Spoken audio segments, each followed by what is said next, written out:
Muy buenas tardes. Vamos a dar comienzo a la primera mesa de la jornada que lleva por título Que comiencen los Juegos Cardiovasculares. Ante todo, quiero agradecer al público su fidelidad un año más en acudir a este curso ya legendario.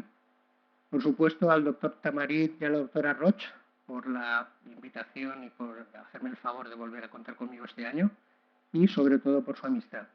A la industria farmacéutica por su apoyo constante y a los ponentes, que me consta que han hecho un gran esfuerzo para que sus ponencias tengan la máxima calidad e interés.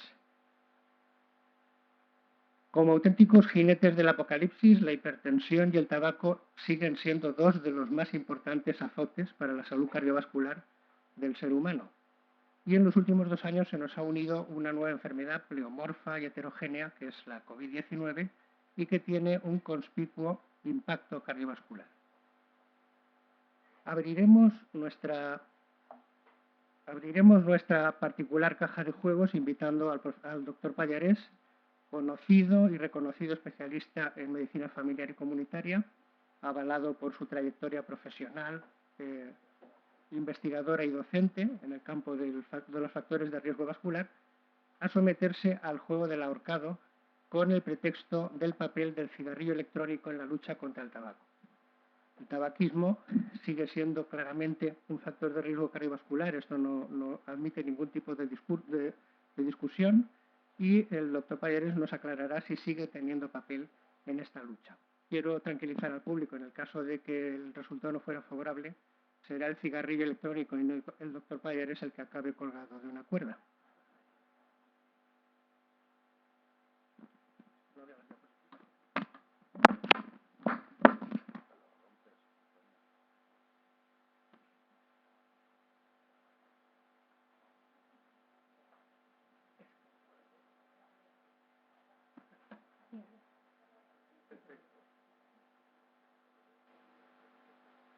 Vale, aunque con tendencia a disminuir, el consumo de tabaco sigue siendo un hábito excesiva, inaceptablemente arraigado en la población general, en determinados grupos de población especialmente, y cualquier intento de luchar contra esta lacra será bienvenido. Como digo, veremos si el doctor Pallarés nos aclara si el cigarrillo electrónico sigue teniendo algún papel en este sentido.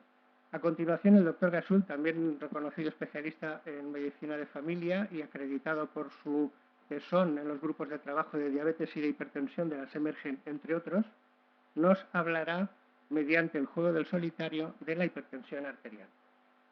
La hipertensión, como un estudio reciente del doctor Redón en población de la Comunidad Valenciana indica, sigue afectando a una proporción muy importante de pacientes. 1/3 de los adultos a partir de 16 años es hipertenso, especialmente si coincide con diabetes o con obesidad, y lo más preocupante es que los índices de control de las cifras tensionales siguen siendo manifiestamente mejorables.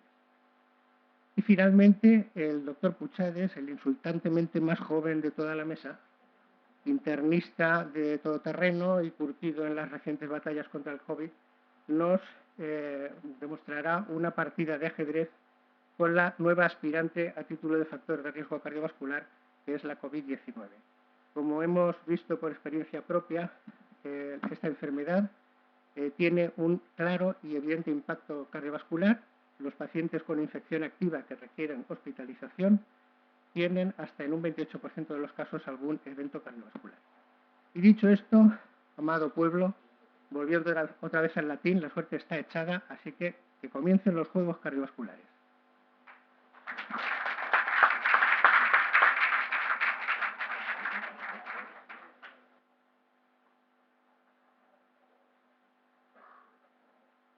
Bueno, mientras me ponen mi presentación, que es la última, quiero agradecer la invitación a la doctora Roch, al doctor Tamarit,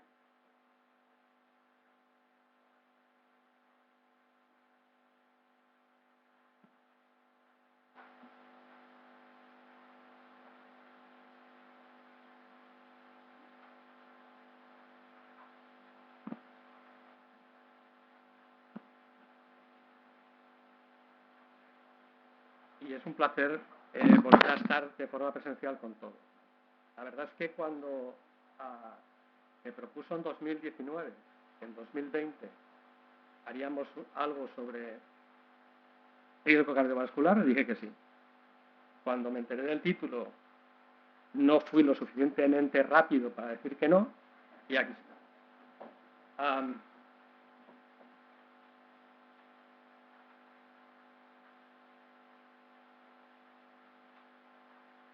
Bueno, esto es mis conflictos de intereses, no hay ninguno. Y hablar del cigarrillo electrónico, simplemente una diapositiva en la que poner que no es algo de un invento de hace 4 días, sino que ya en 1930 alguien llamado Joseph Robinson pues patentó, aunque no comercializó, un cigarrillo con unas características denominadas electrónicas. Y ha habido una sucesión de diferentes herramientas que se han constituido como ese dispositivo que de alguna forma disminuía o intentaba hacer disminuir el hábito tabáquico en aquellos pacientes o en aquellas personas que son fumadores, que no pacientes.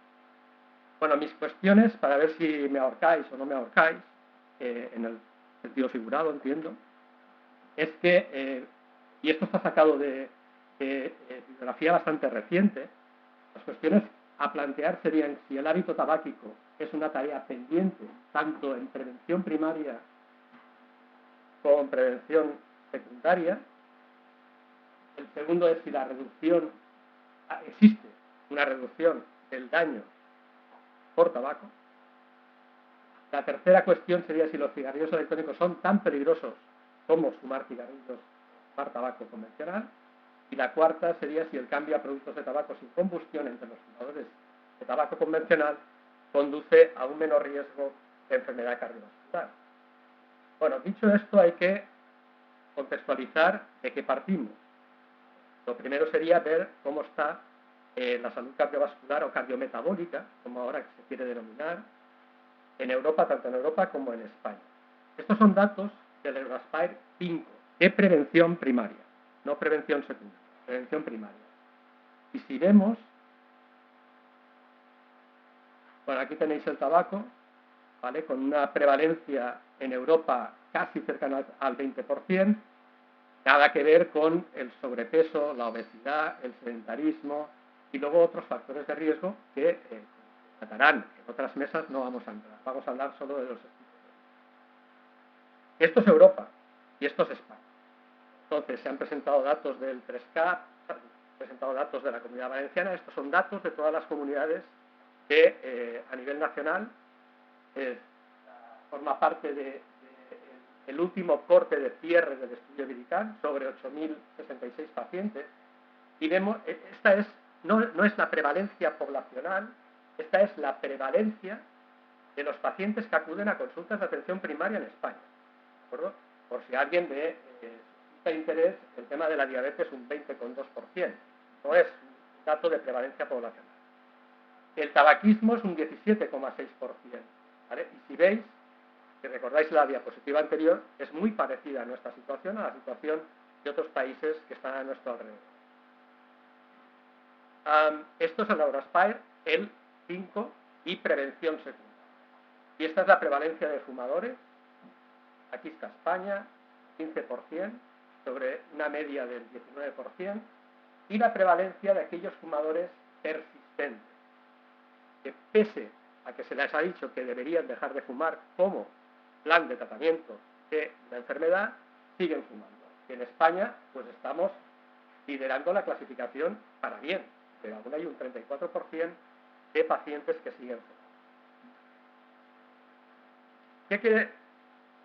Y luego, quería daros un dato, es un dato no publicado, está presentado en un congreso, pero no se publicó en ninguna revista ni nada, es un dato que yo saqué, y hacen referencia a una unidad de rehabilitación cardíaca en España.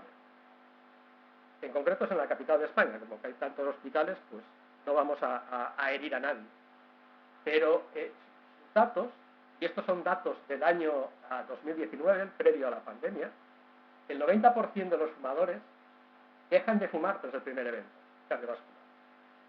Pero al año, el 20-30% han recaído, pese a la rehabilitación cardíaca que no solo incluye hacer ejercicio y mejorar la capacidad funcional, pero también tu capacidad de vida, y una serie de ejercicios y educación sanitaria para mejorar en los estilos de vida.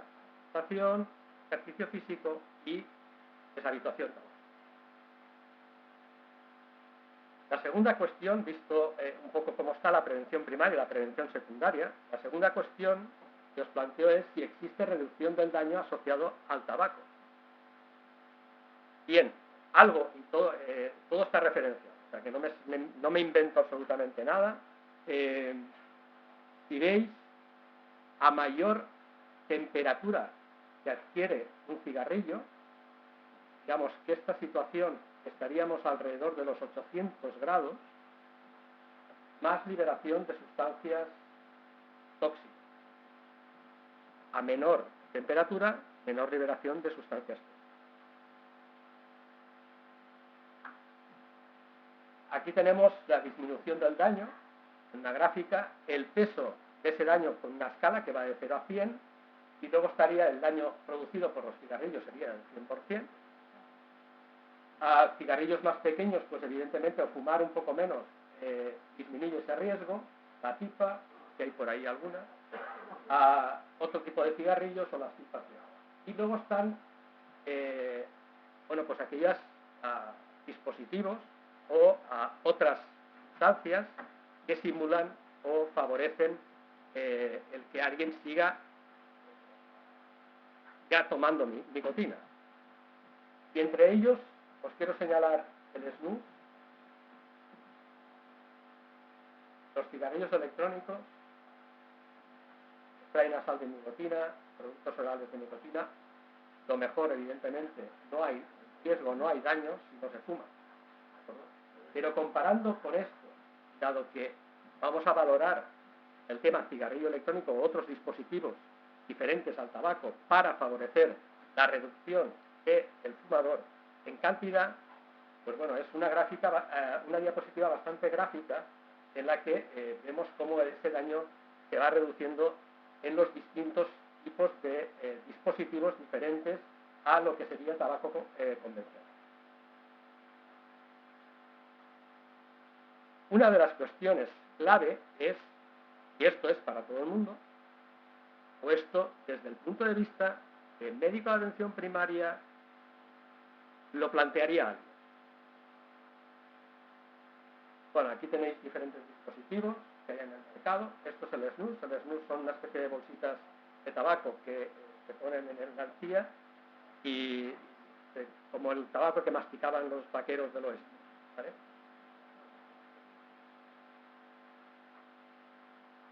Esta sería una de las cuestiones a plantear.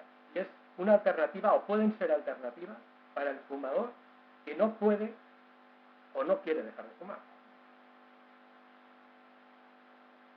Sería para cualquiera, bueno, evidentemente no para cualquiera, sino solo cuando el fumador no puede o no quiere dejar de fumar, y, esto es la coletilla que le sigue, si se han intentado todas las estrategias terapéuticas posibles. Porque si a mí me dibujan algo así como, si fumas tienes tanto daño, y si utilizas otro tipo de artilugio para consumir nicotina, el daño es menor, y eres prevención secundaria, ya he utilizado todas las estrategias habidas y por haber, pues yo no sé si a lo mejor me plantearía el poder darle una alternativa a ese paciente. Productos que no implican combustión, esta es la que más letra tiene, los que tienen potencial capacidad de reducir el daño. El cigarrillo electrónico, que lleva tabaco y nicotina, se produce por calentamiento de un líquido que lleva la nicotina formando un aerosol o nube. Gran variedad, el 90% de lo que produce bueno, son menos sustancias tóxicas y se usa como reducción del daño y como mecanismo también para dejar de fumar. Luego está el tabaco calentado, es un tabaco que es calentado con una lámina, no genera humo, genera un aerosol que tiene un 90-95% menos de sustancias tóxicas, muy similar al cigarrillo electrónico. Y luego está ese snus, no sé si lo conocíais, que estaba con bolsitas que se colocan en la altura y es muy usado por la población sueca en varones o por los varones. Bueno, esto es de un estudio del año 18 en el que en pacientes que se pasan a un mayor consumo de medios electrónicos reducen su riesgo respecto a la EPOC, no solo enfermedad cardiovascular. Y si vamos a cómo se traduce el consumo de tabaco a la mortalidad en Europa, vemos que en los suecos la prevalencia de fumadores diarios es la menor de Europa y la prevalencia de muertes por 100.000 habitantes atribuidas a tabaco por todas las causas, hombres mayores de 30 años, Suecia también está en primer lugar. Y esto se ha hecho, o digamos, traduce un poco el alto consumo o alto uso del snus respecto a tabaco. Aquí tenéis una serie de, bueno, hay cientos, pero son los más relevantes y los más estudiados de biomarcadores de exposición a sustancias tóxicas. Y esto es por calentamiento. Y esto es un estudio que ha hecho la FDA en el año 18. FDA es la bandera de Estados Unidos, abajo, y también Japón tiene un estudio que luego se publicó en forma de metaanálisis en esta publicación del año 18, donde todas estas diferentes sustancias contra abandonar el consumo convencional de cigarrillos, pues hay una reducción del daño de esa exposición a sustancias. De hecho, el cambio a tabaco calentado, que es una de las conclusiones de este estudio, tiene casi un 95% de efecto que dejar de fumar en términos de exposición a sustancias tóxicas. Y esto es de hace escasas semanas, es un estudio publicado en Circulation, no es cualquier revista, y en la que nos hablan de cambios en los hábitos del uso de cigarrillos convencionales contra productos de tabaco sin combustión con el riesgo de enfermedad cardiovascular. Y entre los fumadores que cambian hay menor riesgo de enfermedad cardiovascular. Quedados aquí, no sé en qué parte del ahorcamiento estoy. ¿Alguien tiene un plan para dejar de fumar? Bueno, por esto lo que nos dicen estudios publicados en el European Heart Journal 2020 y el vapear o el cigarrillo electrónico es mejor que fumar cigarrillos. Bueno, si son más peligrosos, concluyen que no, y si es mejor porque se produce menos daño vascular, porque se ingieren menos sustancias tóxicas, dicen que sí. Guías de la ACC, American College of Cardiology, decisión de consenso para el tratamiento de deshabituación tabáquica. Y discuten, lo ponen en uno de sus algoritmos, que el uso de tabaco por sustancias calentadas o de cigarrillos electrónicos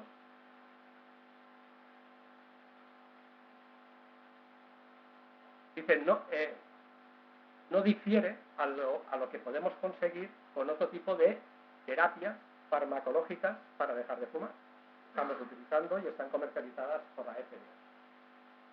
En el mismo sentido se posiciona la Asociación Americana del Cáncer, la cual también nos dice que ante situaciones desesperadas, soluciones desesperadas.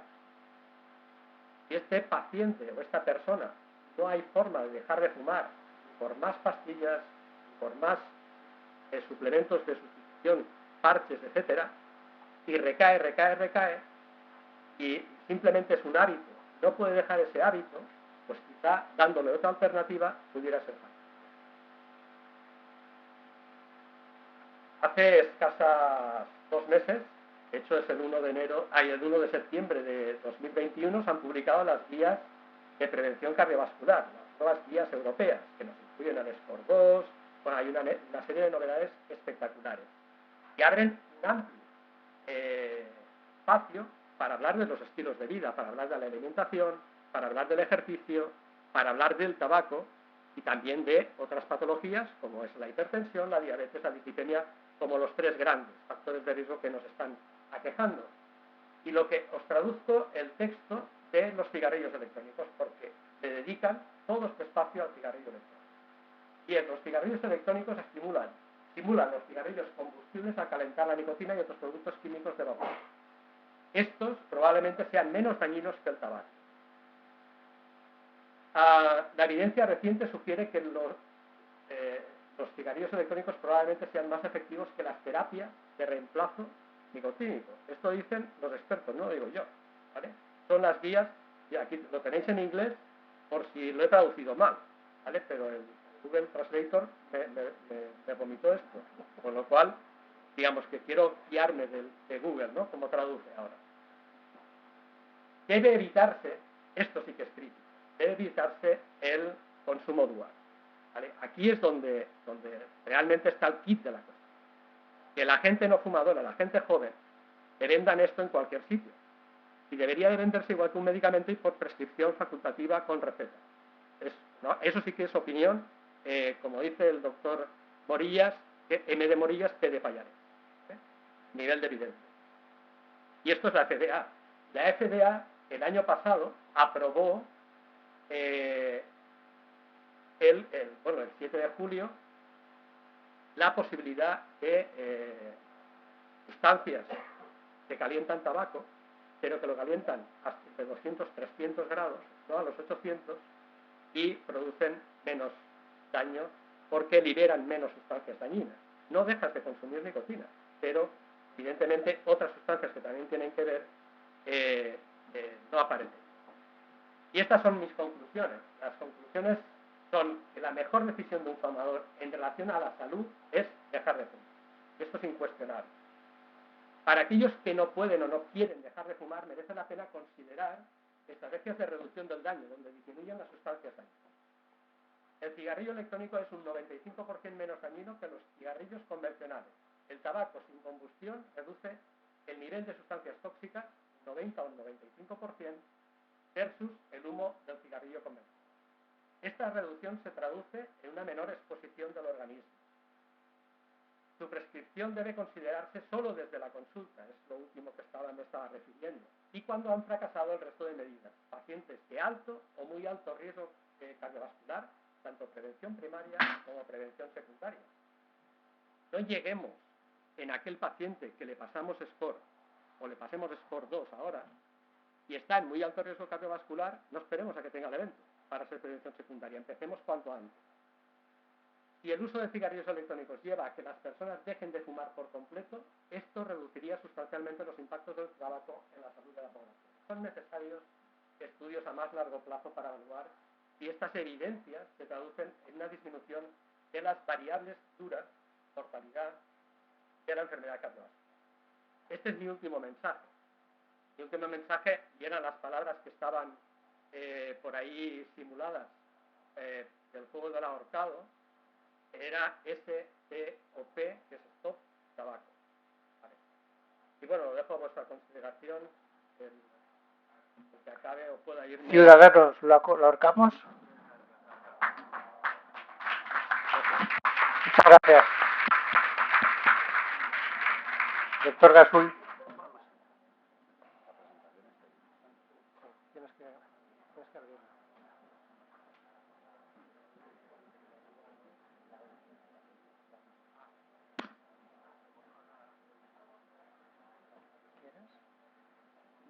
Perdón, un segundo. Como habréis visto, hay un pequeño cambio en el programa por cuestiones logísticas. El doctor Pallares se tiene que marchar enseguida, entonces como no va a haber tiempo después para hacerle ninguna pregunta, mientras se va montando la del doctor Gasul, si queréis alguien comentar algo o preguntar algo, es el momento.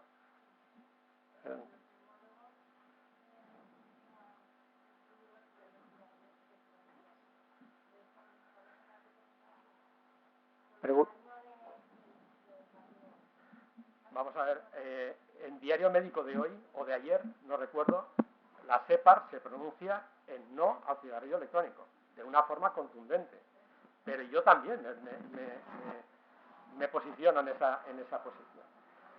El otro tema es, ante la circunstancia y los datos que os acaba de una unidad de rehabilitación cardíaca, lo he ido preguntando, porque nadie los tiene publicados, o al menos no están publicados hasta ahora, es que la mayoría de los pacientes, después de un evento cardiovascular, que incluso le ha repetido durante el primer año, que le favorecen la fase 1, fase 2 y ya están en fase 3 de rehabilitación cardíaca, hasta un 30 o un 40%, depende de unidades, y depende de los indicadores que manejen esas unidades de rehabilitación cardíaca, vuelven a fumar. O sea, el paciente ha perdido el miedo al infarto, porque llegas, tienes dolor, te ponen un muelle y sales quitando a los 3 días.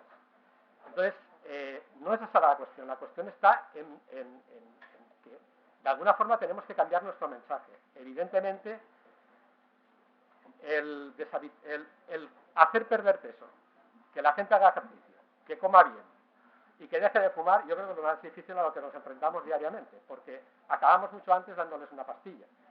Pero no es la cuestión, ¿no? La cuestión está, este paciente ya es prevención secundaria, este paciente ya lleva de todo, este paciente yo ya he hecho todo lo que podía hacer para intentar que dejara de fumar y sigue fumando. Ante la alternativa de que el daño endotelial que le está produciendo ese cigarrillo convencional se vea reducido, lo podamos reducir, pues bueno, en medicina el 100 no existe, el 0 tampoco. Y siempre trabajamos en gamas de grises. Es riesgo-beneficio. Cualquier fármaco que tú vayas a dar, cualquier fármaco que le demos, tiene reacciones adversas, tiene efectos secundarios. Y lo mismo que nos planteamos. Evidentemente, esto es un juego. ¿Vale? No estamos entrando en calificativos o no. Pero a lo mejor puede que en algún paciente me lo cuestionara. No sé si te he respondido o no. Y respecto a los neumólogos, evidentemente están en contra. Lo acaban de publicar. Gracias. ¿Hay alguna pregunta más? Doctor Gasol, cuando quieras. Yo es que no me oigo. Bueno, buenas tardes.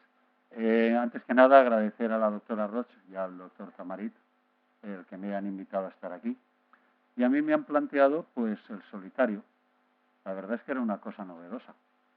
Y además, en teoría, en el solitario tenía que plantear novedades en hipertensión. Llevamos una serie de años, bueno, pues que las novedades, bueno, pues yo he planteado unas cuantas. Lógicamente aquí no tengo ningún conflicto de interés. Y, bueno, dentro del solitario hay una infiltrada, una baraja española dentro de la baraja de póker, ¿no? Y voy a hablar un tema de epidemiología.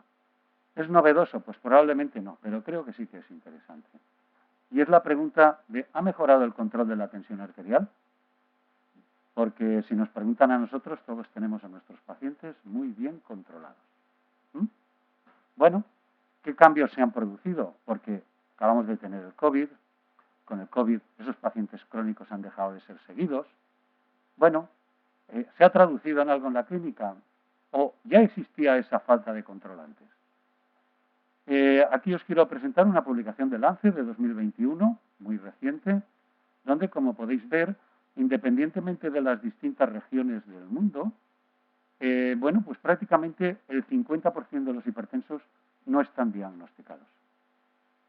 Y dentro de los diagnosticados, un porcentaje, que es en la zona así marroncita, están diagnosticados pero no tratados. El verde más clarito, diagnosticados pero no controlados, y realmente, si os fijáis, el porcentaje de controlados es muy bajito. Lógicamente, ese control mejora en aquellas zonas más desarrolladas económicamente, pero en general en todo el mundo viene a pasar lo mismo. Al igual que el doctor Pallarés, bueno, pues aquí tenéis el estudio Euroaspir con los distintos factores de riesgo cardiovascular, y en lo referente a la presión arterial, como veis, se consiguieron en los 3 primeros ensayos, en los 3 primeros estudios, cifras superiores al 50% de control, pero en el 4 y en el 5 ese control ha bajado a un 43 y a un 42%. Se ha hablado también del estudio PRESCAP, como veis solamente abarcaba hasta el 2010, donde, bueno, pues estábamos en el 2010 en un 44 y un 47% de control para varones y mujeres, y como veis, bueno, pues había un hecho significativo, y es que aumentaba la proporción de pacientes en los cuales utilizábamos 2 fármacos para el control de la tensión arterial.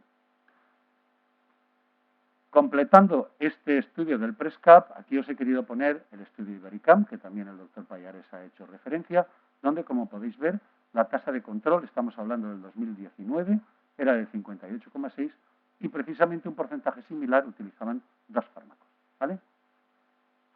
En definitiva, como veis, desde el 2013 hasta el 2014 ha ido bajando el control de la tensión arterial.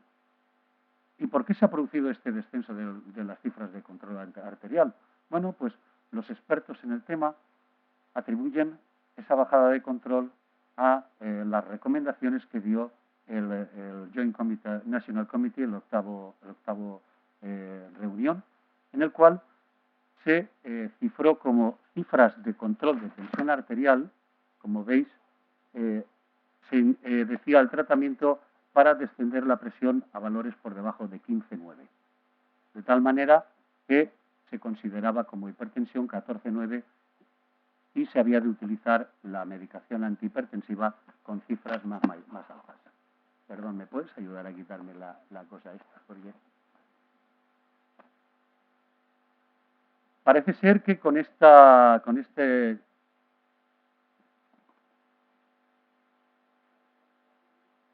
bueno, pues si ya teníamos un cierto nihilismo terapéutico, se agudizó y, como habéis visto, disminuyó el control de la tensión arterial.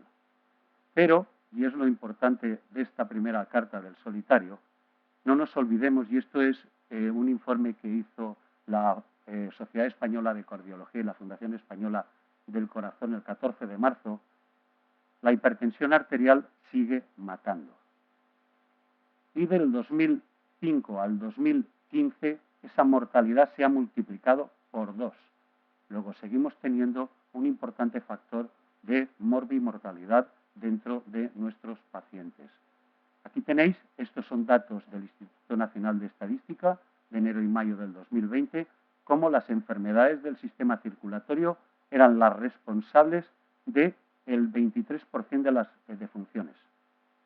Como veis, cifras por encima de las enfermedades infecciosas, y dentro de esas enfermedades infecciosas estaba incluido el COVID.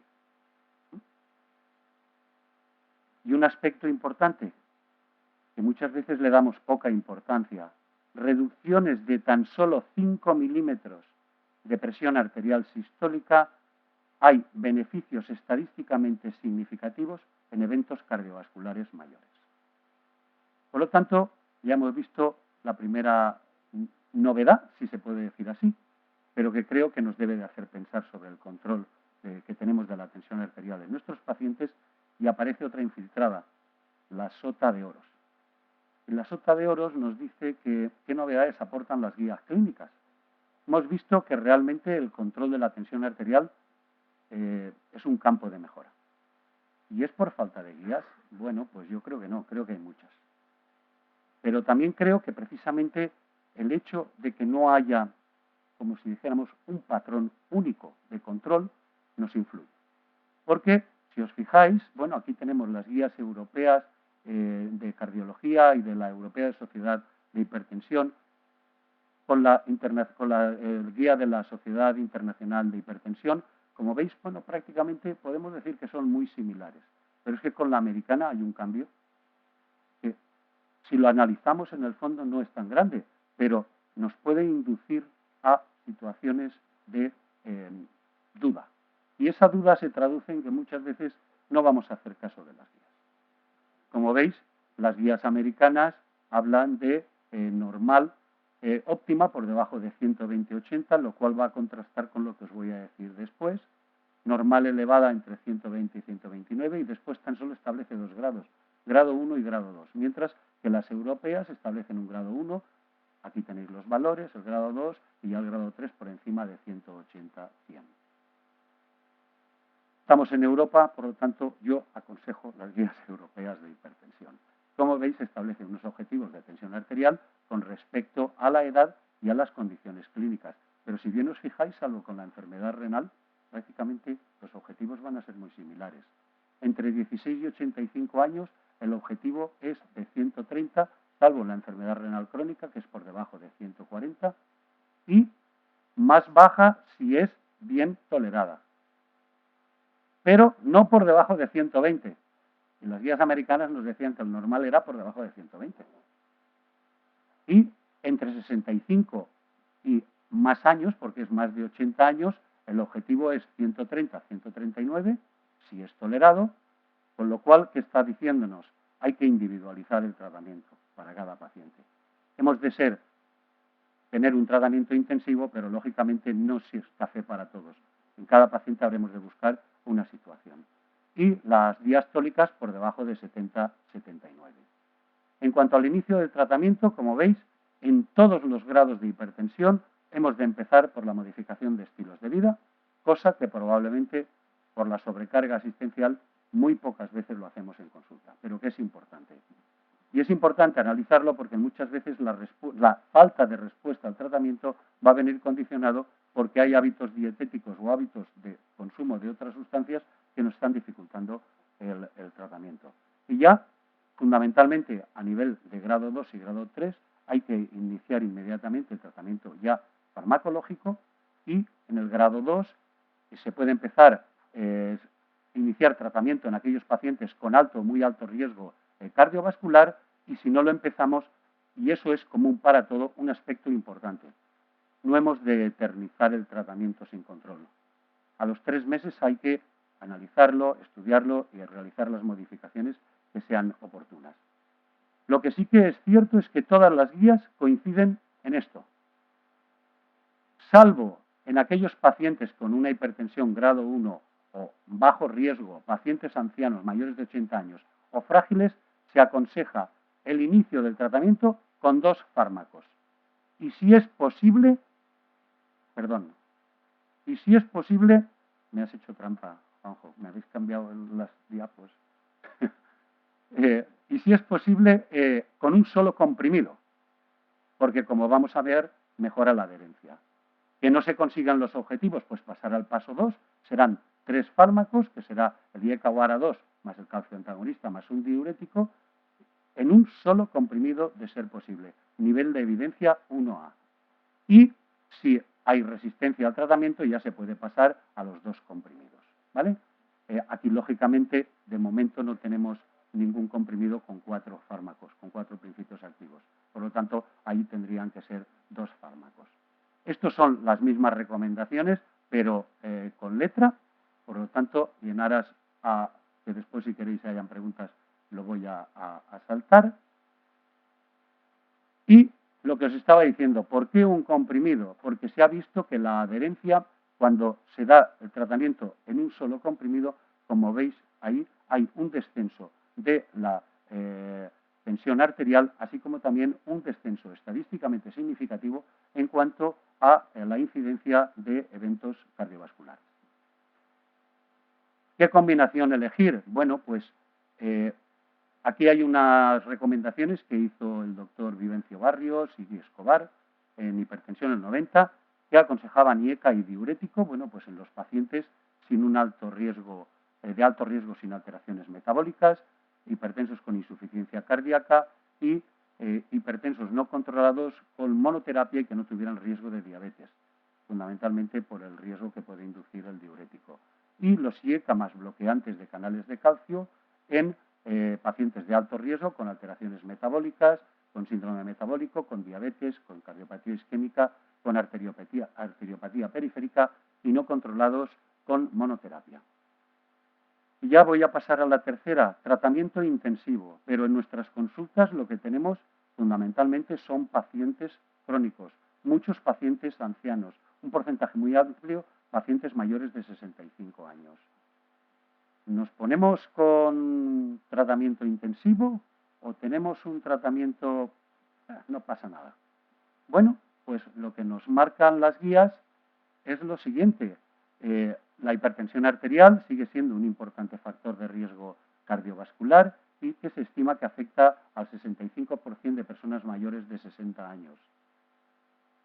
Esto va a conferir un elevado riesgo cardiovascular en la población general, porque el aumento de riesgo cardiovascular va a ser de una forma lineal, desde sistólicas de 115 hasta más allá de 180 o de diastólicas a partir de 75, y que elevaciones de 20 milímetros de sistólica y 10 milímetros de diastólica se van a asociar con un doble, o sea, un riesgo de doble de muerte por ictus, enfermedad cardíaca o enfermedad cardiovascular.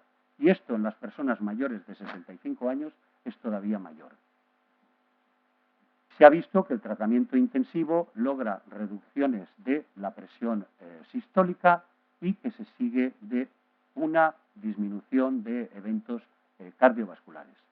Y como veis, aquí estos son los resultados del estudio SPRINT.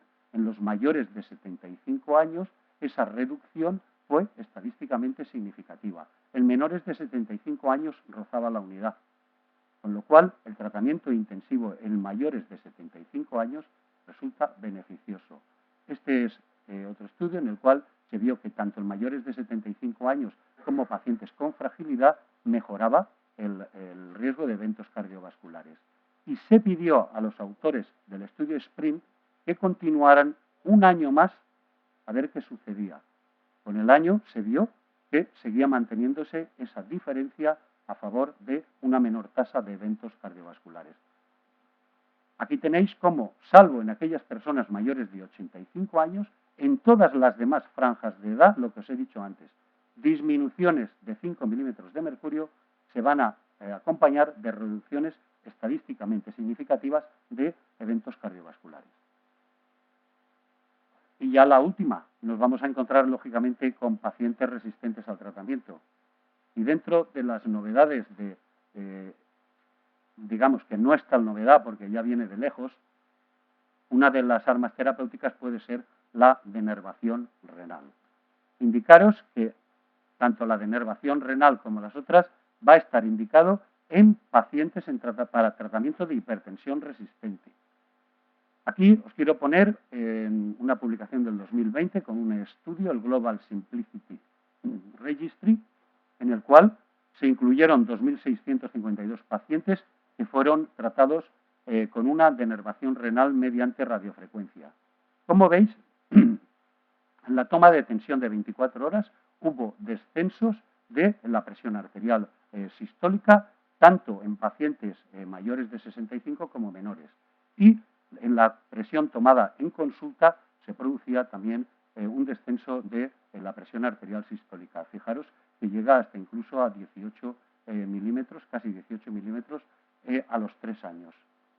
Por lo tanto, nos encontramos con una medida que es efectiva, se puede hacer de distintos modos, con radiofrecuencia, ultrasonidos, etcétera, pero que va a tener unos efectos adversos que no van a ser muy importantes, pero como veis sí que hay una diferencia estadísticamente significativa tanto en muerte como en muerte cardiovascular.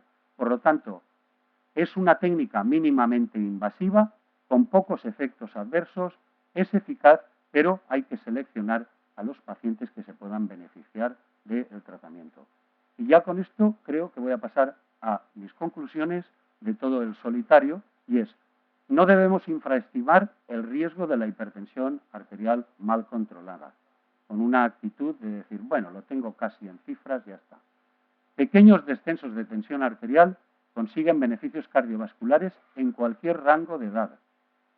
Hay acuerdo de que el inicio del tratamiento antihipertensivo en la mayoría de los pacientes se debe de realizar con 2 fármacos de primera línea, bien aislados o en combinación.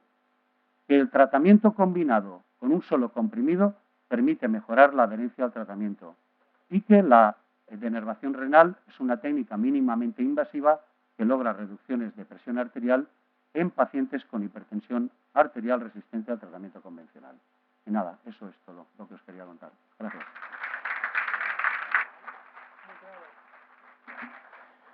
Muchas gracias, Vicente.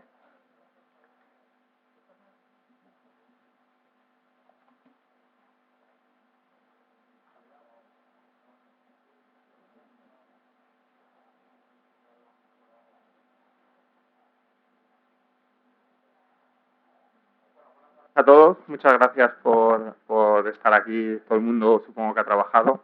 Me gustaría hacer 3 agradecimientos. El primero de ellos a la doctora Ross y al doctor Juan J. Marit, que es mi jefe de servicio además y de quedar muy bien, por invitarme al curso, que es la primera vez que vengo como ponente, como asistente ya había venido. La segunda vez que me ha hecho mucha ilusión ver al doctor González Cruz, porque fue la persona que confió en mí y me contrató en el 2017.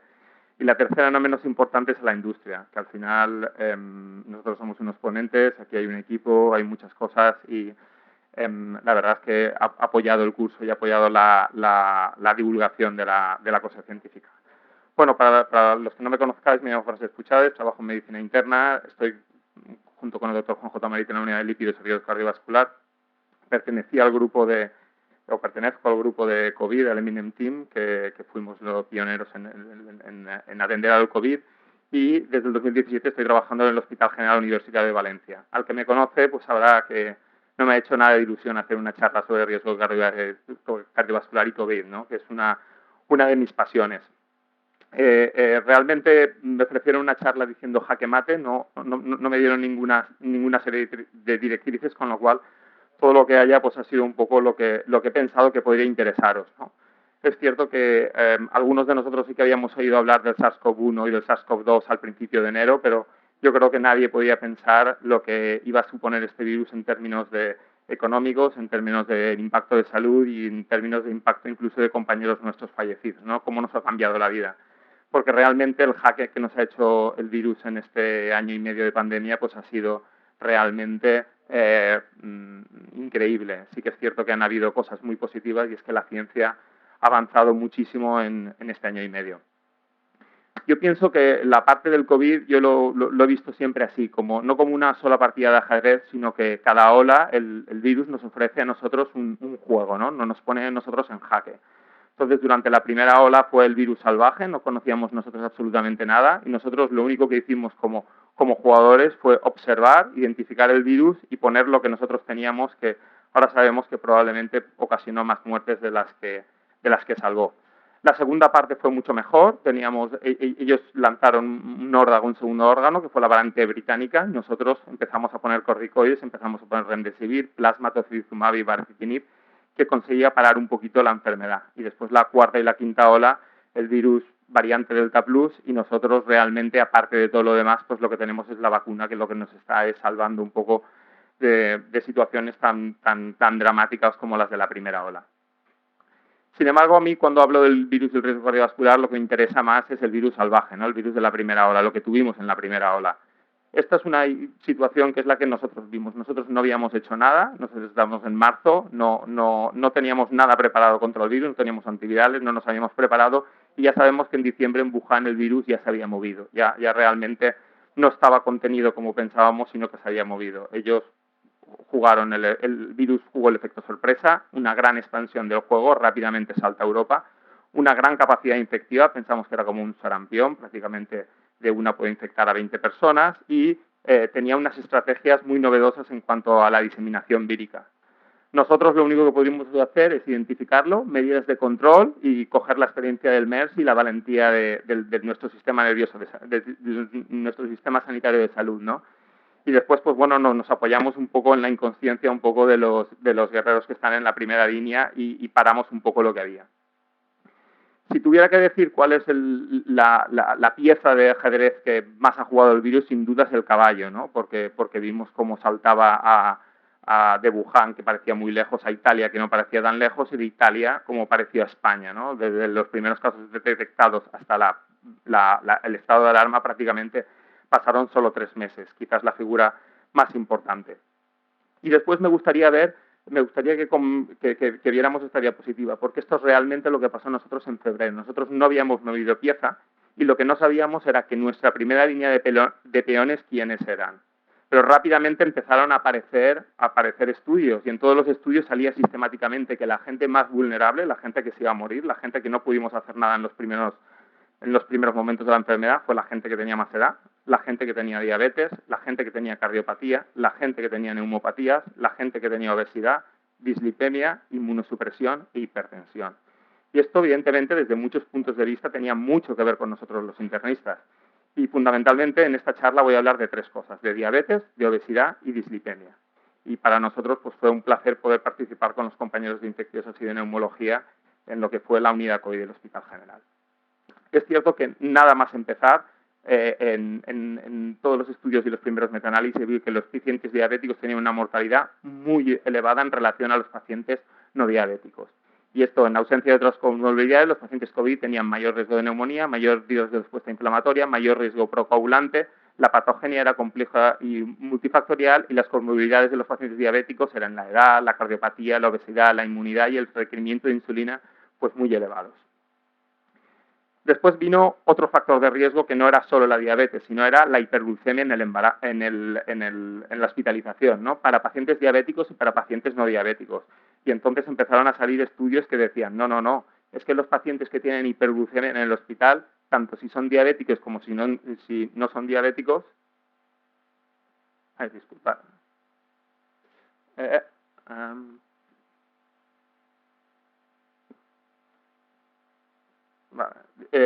Si son diabéticos como no son diabéticos, se relacionaban con tenían mayor LDH, que sabemos que tiene más mortalidad, tenían más interleuquina 6, que tienen más mortalidad, más PCR, más linfopenia y después un aumento muy exagerado, como veis en esta diapositiva al final, de un COVID grave, ¿no? Los pacientes con hipoglucemia y hiperglucemia secundaria o hiperglucemia inducida por corticoides.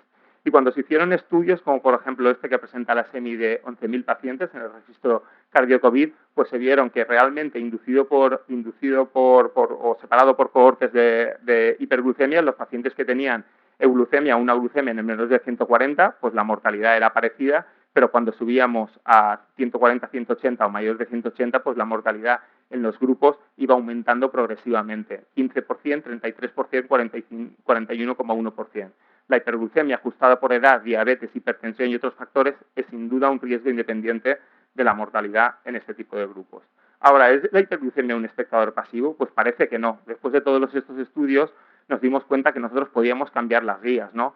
Y esta guía, por ejemplo, la hizo la Sociedad de Medicina Interna y dijo que realmente los objetivos de glucemias que tenían que tener los pacientes hospitalizados pues tenían que ser entre 140 y 180. Y no solo introdujo las insulinas lentas y las insulinas rápidas para el control, sino que introdujo un nuevo grupo, que quizá ya había mucha bibliografía sobre él, pero no se utiliza tanto, que son los DPP4, ¿no? como fármaco seguro en el paciente hospitalizado. Y también dio objetivos de glucemia muy claros de 140-180.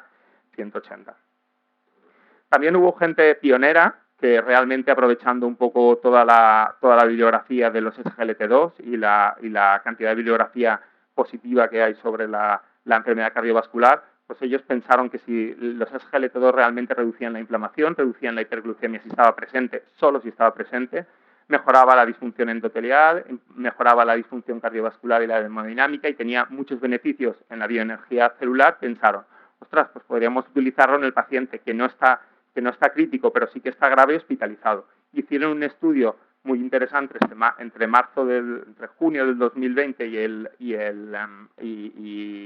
enero de este mismo año, en los cuales ellos tenían 2 objetivos. Por una parte, prevención, tiempo hasta disfunción orgánica o muerte, y por otro lado, recuperación, cambios en el estado clínico en el día 30. Y la última, por seguridad del fármaco. Es verdad que no consiguieron medidas estadísticamente significativas, pero sí que hay una tendencia a la mejoría, ¿no? En la prevención, 70 pacientes, el 11,2 en DAPA versus el 13,8 en el placebo. En la recuperación, 87% versus DAPA versus 85% versus placebo. Y en las muertes, 41% dapagliflozina, 8,6% versus placebo. Y con unos efectos secundarios iguales o menores. Es cierto que los resultados no fueron positivos para seguir utilizándolo, sin embargo, esto motivó que el Lancet hiciera un editorial del estudio y dijeron que realmente sí que había algunos datos beneficiosos. Y es que la dapagliflozina es un fármaco que puede ser utilizado en pacientes con fractura cardiovascular con COVID-19 ingresados en la planta, porque es un fármaco muy prometedor para poder ser utilizado, que los inhibidores de SGLT2 en general tienen un papel prometedor en pacientes con diabetes, sin diabetes, con enfermedad cardiovascular y quizá también en pacientes asintomáticos, con lo cual yo creo que es un estudio que puede abrir numerosos estudios. ¿Cuál fue nuestra experiencia? Nuestra experiencia de la primera hora es que tuvimos 339 enfermos, el 25,9%, 87 eran diabéticos, la mediana de edad de los pacientes diabéticos fue superior a los no diabéticos y los pacientes diabéticos presentaron más insuficiencia respiratoria grave estadísticamente significativo, mayor mortalidad que los pacientes no diabéticos, estadísticamente significativa, y una tendencia a mayor el uso más frecuente de corticoides y más frecuencia de UCI, evidentemente por los datos que acabo de presentar, sin encontrar diferencias con incidencia de enfermedad tromboembólica.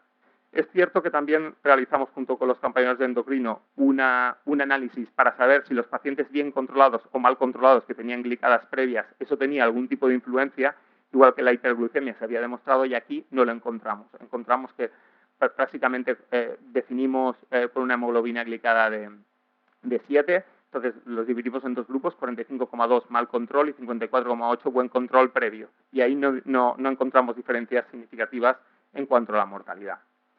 La segunda enfermedad que vamos a hablar es del impacto que tiene el COVID en los pacientes obesos. El impacto del COVID en los pacientes obesos es muy grave. Se dieron cuenta fundamentalmente los primeros los americanos, porque se dieron cuenta que su mortalidad era muy superior a la de otros países que no tenían ese tanto por ciento de obesidad. Y entonces ellos pensaron que había 3 cosas que les confería mucho más riesgo a este paciente. Por primero, que la obesidad te confiere un riesgo de enfermedad pulmonar, como ahora veremos. También porque los pacientes obesos tienen mayor frecuencia de comorbilidades, diabetes, enfermedad cardiovascular, hipertensión.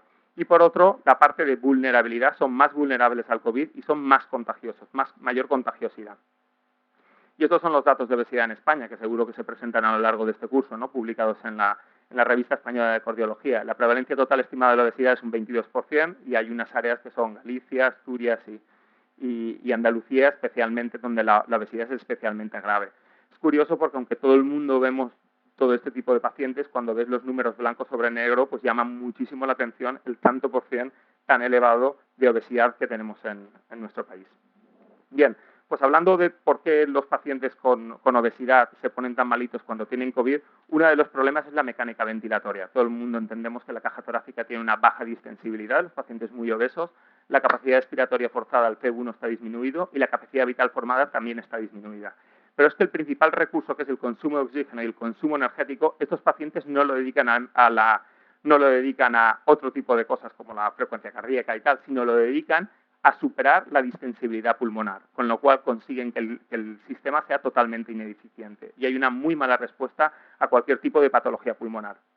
Cuando reciben un insulto, puede ser el COVID, una neumonía, una agudización de asma, cualquier cosa, pues realmente todo el mundo que hemos tratado se ponen muy malitos.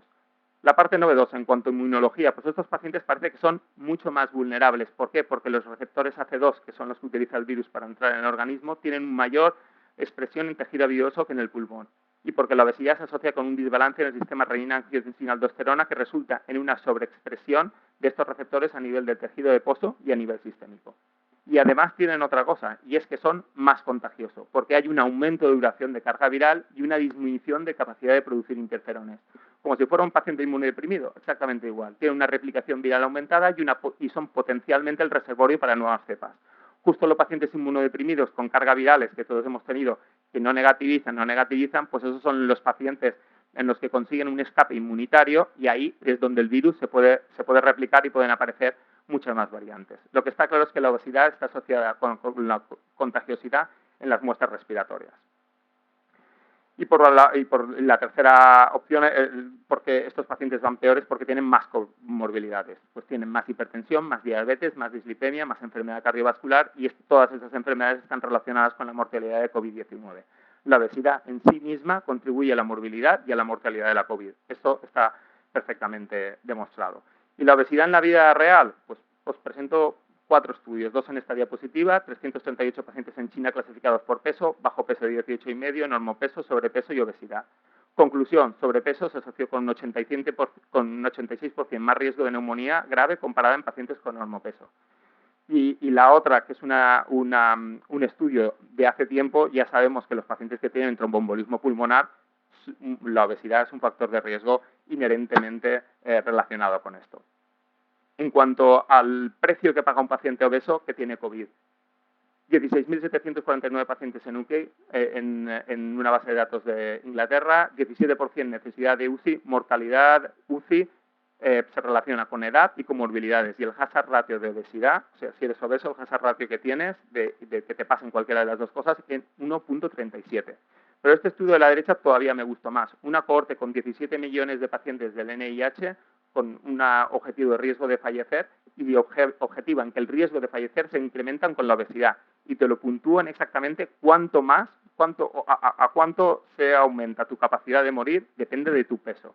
Entonces te dice un hazard ratio de 1.27 para un ICM entre 30 y 35, pero es que si tienes un ICM mayor de 40, tu hazard ratio es 2.27, después de ser ajustado por todos los demás efectos cardiovasculares, con lo cual pues la obesidad tiene un impacto muy importante en este tipo de pacientes.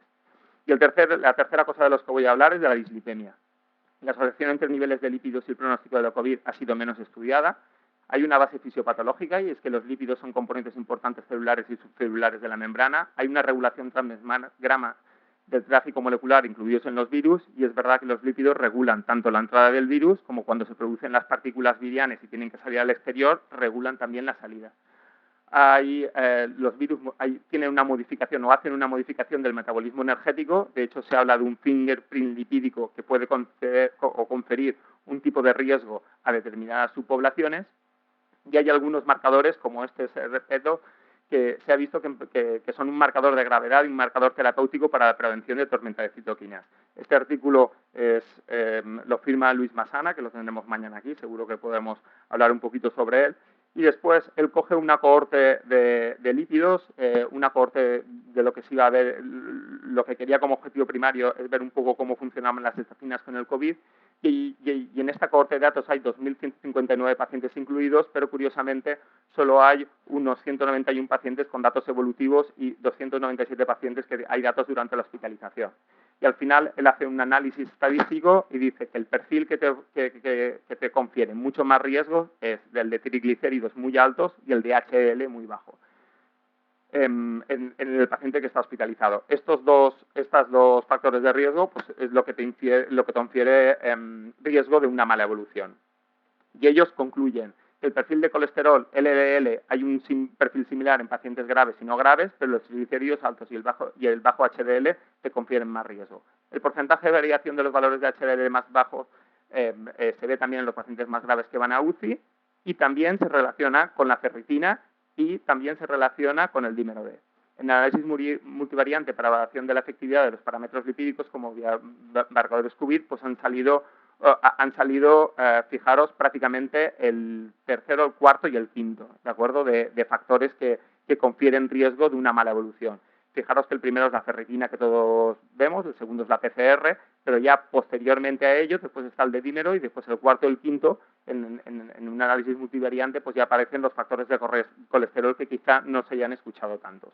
Y nosotros decidimos replicar el estudio mismo que había hecho Masana, ¿no? Coger nuestra cohorte, que es la cohorte cardio-COVID, que el que la promueve es el coordinador de la unidad, que es el doctor Samp, y entonces cogimos a nuestros 334 pacientes que de edad media tenían 70,93 años y 51% eran varones, estancia media de 16 días, 57 pacientes en UCI, exitus un 24%, comorbilidades las vemos aquí, la hipertensión, cardiopatía isquémica, insuficiencia cardíaca, y después tenían tabaquismo, diabetes la que más, EPOC, inmunosupresión, neoplasia e insuficiencia renal.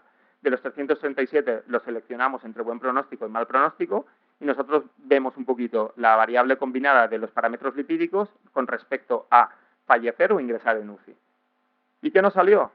Pues curiosamente nos salió exactamente igual que al doctor Masana. La LDL no tiene ningún tipo de influencia en cuanto a la mortalidad o mala evolución, sin embargo, los triglicéridos, tenerlos elevados te confiere bastante probabilidad estadísticamente significativa de ir a la UCI o de fallecer, y un LH bajo, como veis en la figura de abajo a la derecha, pues también te confiere un 56 versus un 25%, una probabilidad alta de ir a la UCI o de fallecer.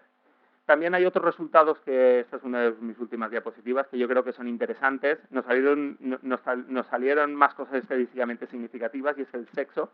Fijaros, en el hombre es 40,3% de mortalidad versus mujeres 29%. Esta es la gráfica nuestra de la edad. Entre 28 y 39 no se murió nadie. 40-49, 7, 50-59, 7, 60-69, 18, 70, o sea, aumenta con la edad claramente. También nos salió, con la hipertensión arterial no nos salió estadísticamente significativo, pero sí con la exposición tabáquica. La exposición tabáquica te confiere un riesgo de ingresar en la UCI y de morir por COVID. Realmente, pues esto es muy parecido a lo que habíamos hablado de las diapositivas del principio. Edad, diabetes, cardiopatía, neumopatía, obesidad, dislipidemia, inmunosupresión, hipertensión. Tener todos estos factores controlados te confiere mejor pronóstico. Y me gustaría hacer dos tipos de reflexiones. Una parte de la charla, que es esta de aquí, mi mensaje de casa. En cuanto a la diabetes, los pacientes diabéticos tienen un peor pronóstico y el predictor más importante de mala evolución es la hiperglucemia durante el ingreso. En cuanto a la obesidad, es un factor de riesgo independiente, no debería de estar en un descriptivo, sino que debería de estar como una enfermedad codificada. No es una característica, es una enfermedad en sí misma, tiene un coste elevado en términos de mortalidad y realmente cuanto más peso tiene, más probabilidad tienes de morirte. Y en cuanto a la dislipemia, la presencia de dislipemia heterogénica durante la infección por COVID se relaciona con mala evolución y pronóstico de la enfermedad. Un bajo de HDL y unos triglicéridos altos medidos antes o durante la hospitalización son predictores fuertes de una mala evolución de la enfermedad. ¿Cuál es el futuro? Pues el futuro que tenemos ahora es que la población vulnerable ha cambiado. Hablábamos de un tipo de riesgo, ahora tenemos otra gente, tenemos otro riesgo. Los vacunados, los jóvenes, los negacionistas, solo una dosis, ancianos de residencia vacunados, edad media, factores de riesgo, personal sanitario, inmunodeprimidos, trasplantados, SARS-CoV-2 persistente, recurrente, embarazadas, familiares de contacto, índices asintomáticos. Yo, evidentemente, no tengo no soy futurólogo y no puedo decir exactamente cómo va a ir.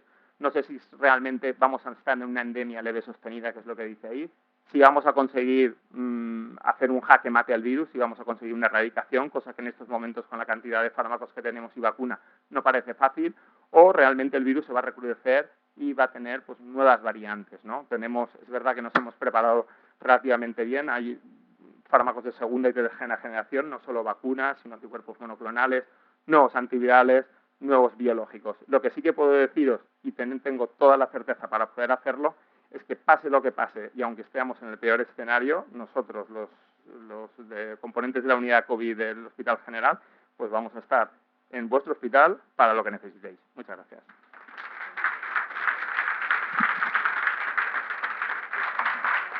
Muchas gracias, doctor Puchares.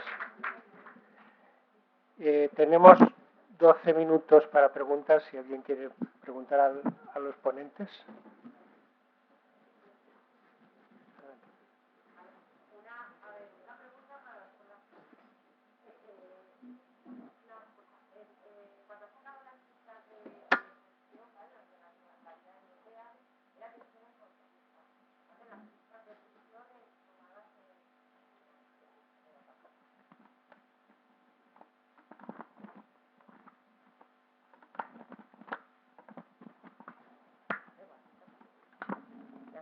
¿Ya? ¿Me oye?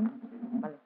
Era atención en consulta, ¿vale? Quería preguntarte, ¿han cambiado también las guías las cifras de AMPA? Porque normalmente ahora lo que hacemos con los pacientes es, pues en casa que tienen el aparato, les decimos que se haga el registro, que lo traigan.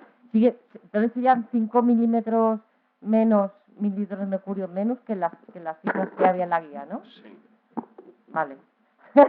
125, 60. Qué guay, vale. Y luego otra cosa para Francesc. Parece que con todo lo que habéis explicado era algo que ya parecía que solía con los estudios que han salido. O sea, está claro que queda claro que cuando tienes un sistema, o sea, como un metabolismo proinflamatorio, es lo que empeora el COVID, ¿vale? La dislipidemia heterogénica, la diabetes, la obesidad. ¿Sabes si hay algún estudio en pacientes que tengan, por ejemplo, una artritis reumatoide, una psoriasis? ¿También aumenta la mortalidad por ser estados proinflamatorios? Vale, te cuento un poquito lo que sé. Es difícil, yo los estudios que he visto no lo han demostrado claramente, pero claro, fíjate que justo los fármacos que se utilizan para tratar este tipo de pacientes son los mismos fármacos que utilizamos nosotros para tratar el COVID, con lo cual yo no he visto ningún estudio que ponga sobre la mesa todas las cartas y que te diga exactamente qué es lo que ocurre con estos pacientes.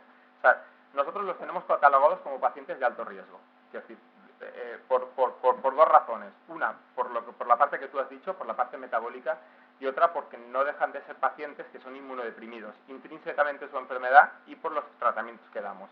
Ahora, es cierto que a nosotros, por lo menos en nuestro análisis, no han salido ese grupo de pacientes, los de psoriasis y los de tal, no ha salido como un exceso de mortalidad. No ha salido.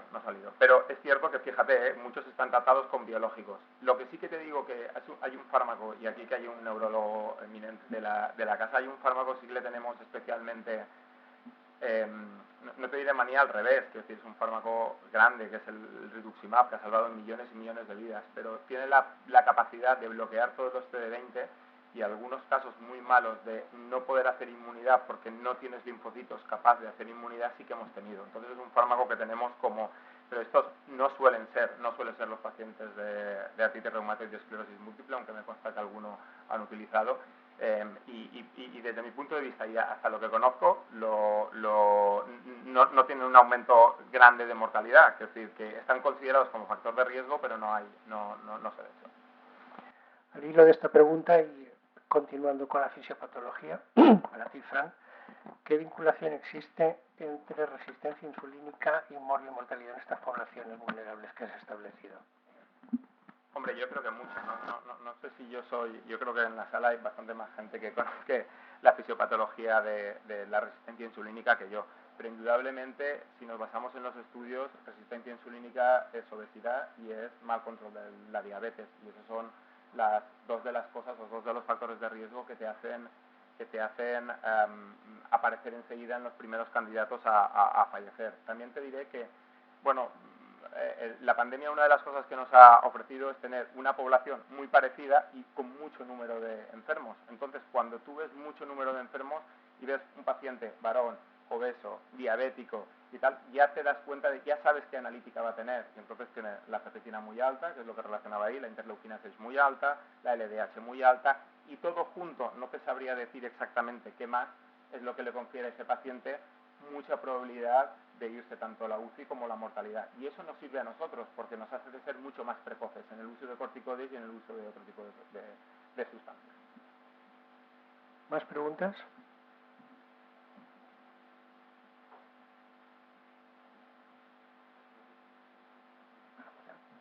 Muy bien, pues muchas gracias.